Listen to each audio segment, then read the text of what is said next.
Oke, struktur sistem hukum. Yang pertama dibagi menjadi 3. Yang pertama, Badan Pembuat Undang-Undang. Hukum di Cina dihasilkan dari 2 lembaga utama. Yang pertama, Badan Legislatif Negara dan Partai. Partai Komunis Cina memiliki pengaruh besar dalam penetapan isi undang-undang, sedangkan negara bertanggung jawab atas bentuk undang-undangnya. 2. Pengadilan. Sistem peradilan terdiri dari berbagai tingkat pengadilan termasuk pengadilan rakyat agung dan lebih dari 3.000 pengadilan di tingkat kabupaten. Pengadilan ini juga mencakup pengadilan khusus untuk mengenai isu tertentu seperti hukum maritim dan masalah lingkungan. Ketiga, yaitu kejaksaan. Kejaksaan di Cina berfungsi tidak hanya sebagai penuntut, tetapi juga mengawasi pelaksanaan hukum dan beroperasian lembaga penegakan hukum lainnya. Selanjutnya, konsep Li dan Fa. Li merujuk pada norma-norma moral dan etika yang mengatur perilaku individu dalam masyarakat.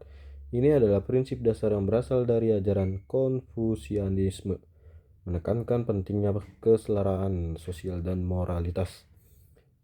Selanjutnya itu Fa, merupakan hukum tertulis yang harus dipatuhi oleh semua warga negara.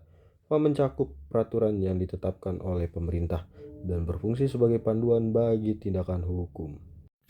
Selanjutnya itu karakteristik sistem hukum, dibagi menjadi 3 juga.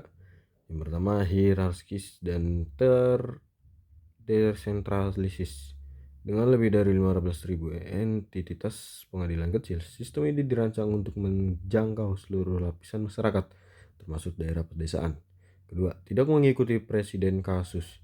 Berbeda dengan sistem hukum Anglo-Saxon, keputusan pengadilan sebelumnya tidak mengikat kasus-kasus baru. Kemungkinan hakim untuk membuat keputusan berdasarkan interpretasi mereka sendiri.